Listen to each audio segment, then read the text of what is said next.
I've never ever heard in the post-Soviet era, or the Soviet era even, of Russia coveting any territory of Azerbaijan or Armenia. Hello again and welcome. I'm Dr. Joanne Lisosky. There is much happening in today's news surrounding the Caucasus and beyond, and we are pleased to have Ambassador Matthew Bryza, former ambassador to Azerbaijan. Welcome, Mr. Ambassador. Thank you, Dr. Lisosky. Glad to be back. Hopefully that's not a serious problem going on behind you. Okay. Certainly not directly involving me yet. Great, terrific. The long-anticipated treaty between Azerbaijan and Armenia has been made public. How does it differ from the agreement that you were working on so many years ago during your time as the Minsk Group co-chair? In significant ways. And I would say that, the November 10th, 2020 ceasefire statement that was signed among Azerbaijan, Armenia, and Russia was very similar to what we worked on, in that that framework would create a corridor linking Karabakh to Armenia. It would open transit routes. There were supposed to be peacekeeping forces, control of the 7 territories surrounding Karabakh, and Karabakh itself would revert to Azerbaijan. And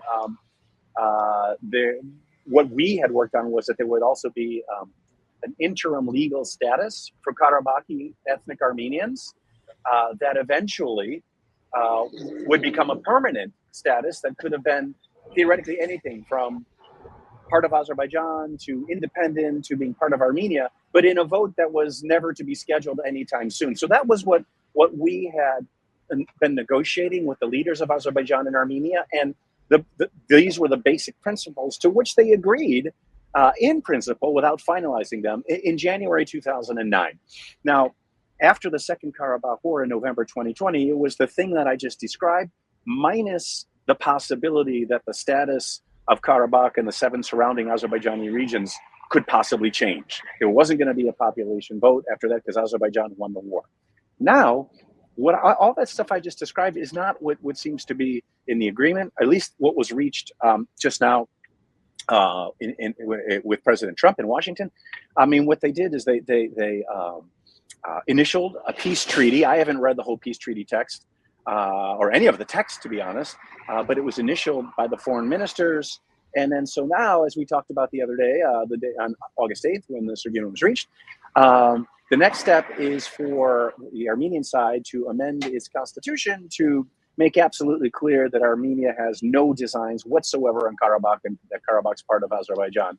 And that's something that Prime Minister Pashinyan will need to persuade the Armenian parliament to do, and I think President Trump will help with that. So what else they agreed to is to renounce any threats of force. They declared that they're now, the conflict is behind them, that they seek peaceful, friendly relations. They seek to maximize the connectivity of transport routes and stimulate investment and move to a new era of peace. So that whole thing about moving to a new era of peace and forswearing any conflict between the countries, we never were able to get the parties that far. So this is a big and positive shift. So in your opinion, who are the winners and losers of this treaty? I mean, I don't mean to sound like a cliche, but everybody's a winner except the extreme nationalists that are still out there in Armenia that don't want resolution of the conflict and don't want to renounce the use of force in the future because they're holding out hope against hope that God wants a greater Armenia to be restored, carved out of the territories of Azerbaijan and Turkey and part of Iran.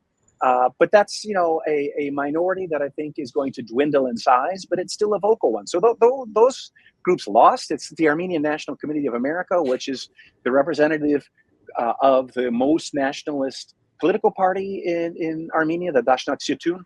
They lost, but everybody else in Armenia who seeks, as the name of one of Armenia's political parties is, Prosperous Armenia, they win because now I think we're going to see all the communications links coming into Armenia restored as Prime Minister Pashinyan wants, which will lead to investment, which will lead to economic growth. And now I think Azerbaijan is committed to showing the world, but also in pure self-interest, to having a peaceful and relationship with Armenia that allows for investment and prosperity for Azerbaijan as well. Is there going to be some difficulties for Trump with the Armenian diaspora in the U.S.? There already is, and the same types of extreme Armenian nationalists that I mentioned a moment ago have already criticized Trump for putting pressure on Yerevan, when in fact there's no pressure on Yerevan at all. Prime Minister Pashinyan wants peace. He wants to sign a peace treaty.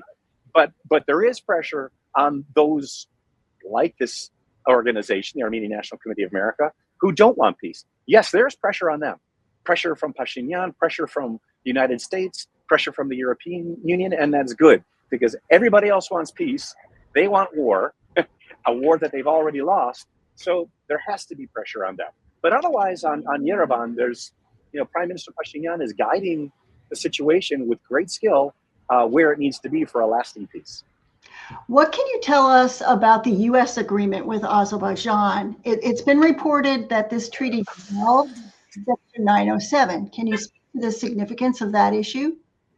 Well, I haven't seen the text of that agreement, but I've heard reports. I understand that President Trump has made a commitment to stop. What is the commitment? To seek the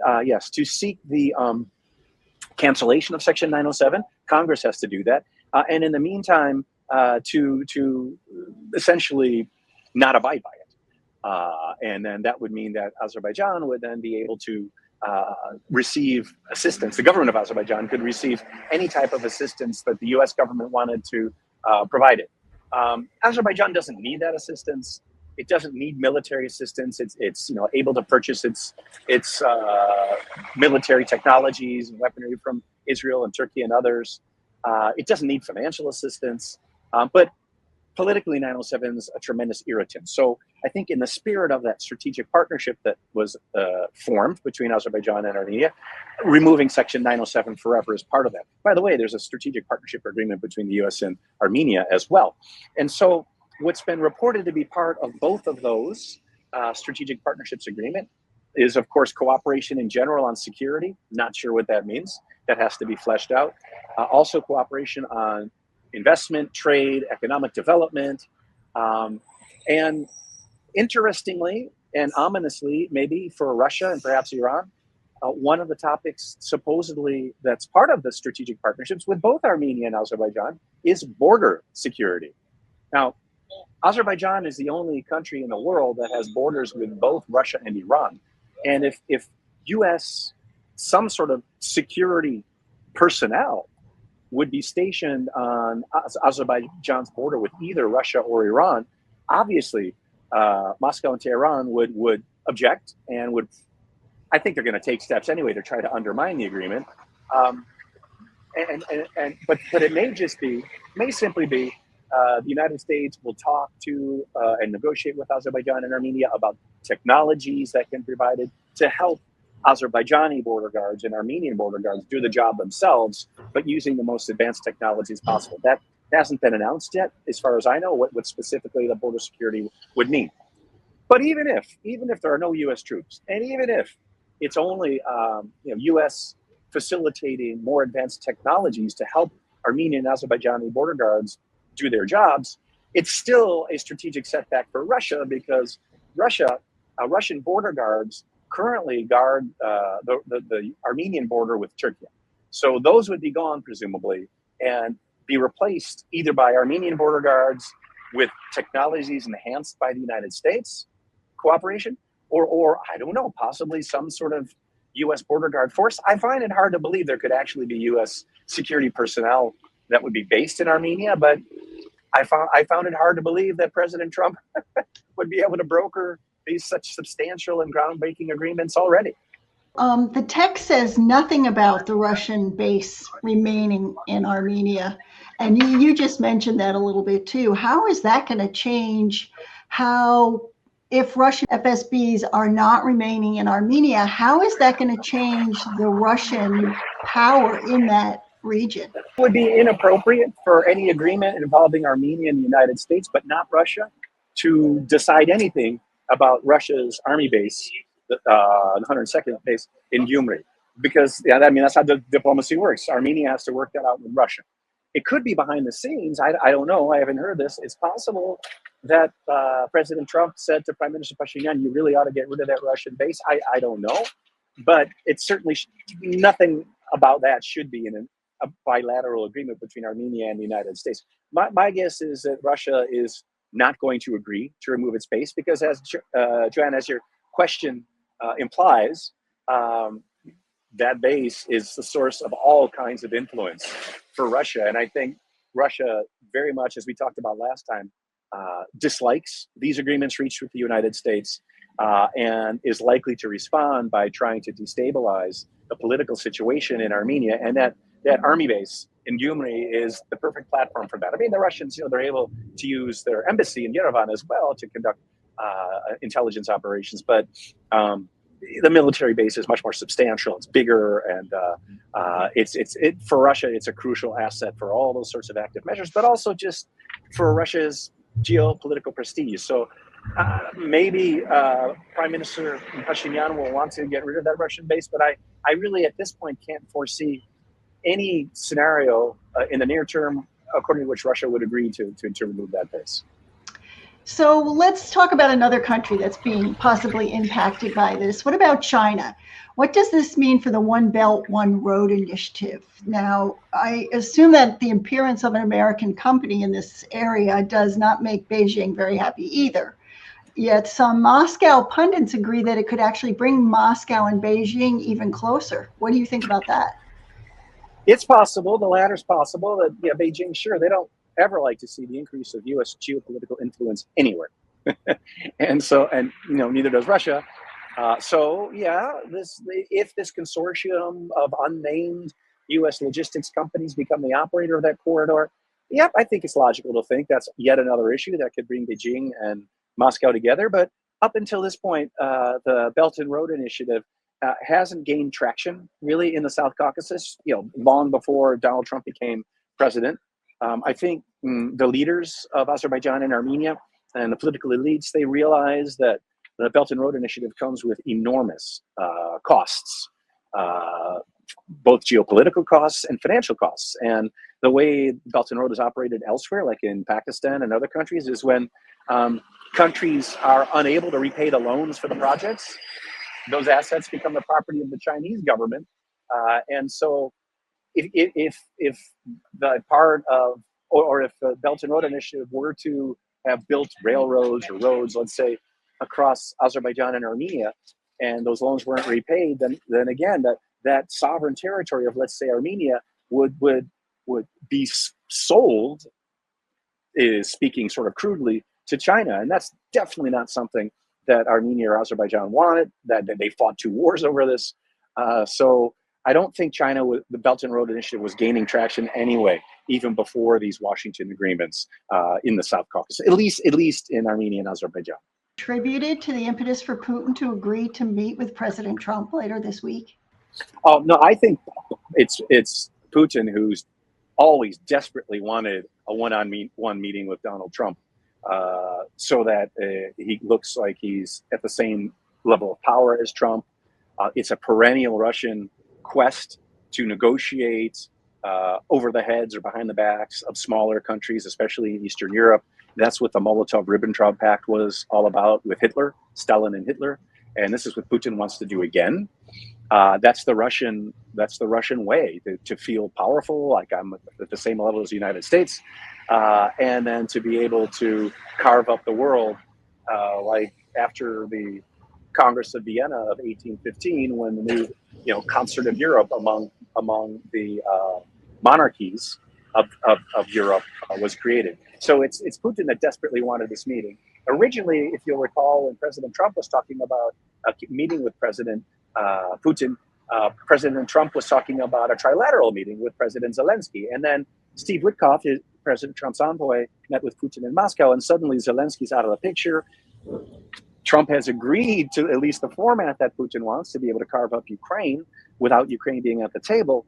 And so I think probably Trump agreed to do that, because Witkoff has a history of not understanding what was negotiated with Putin, because Witkoff often doesn't use an interpreter. So I think probably Witkoff came back to the White House and said, "Oh, Mr. President, Putin's such a great person. He loves you. You love him.